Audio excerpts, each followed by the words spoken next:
Hello everyone, today we are going to learn basic Photoshop tutorials how to add new font. To add new font, you can download free font from dafont.com, and in here, for example, I will use this font designer. You can download and then open the download file. I will double click and then use Windows Font Viewer to install into Windows. You can click here, install,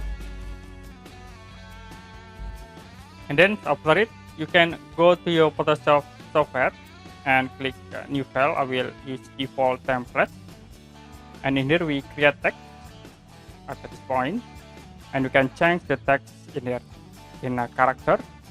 Like I will tap into design, you can click, and then it will be automatically add new fonts into this Photoshop.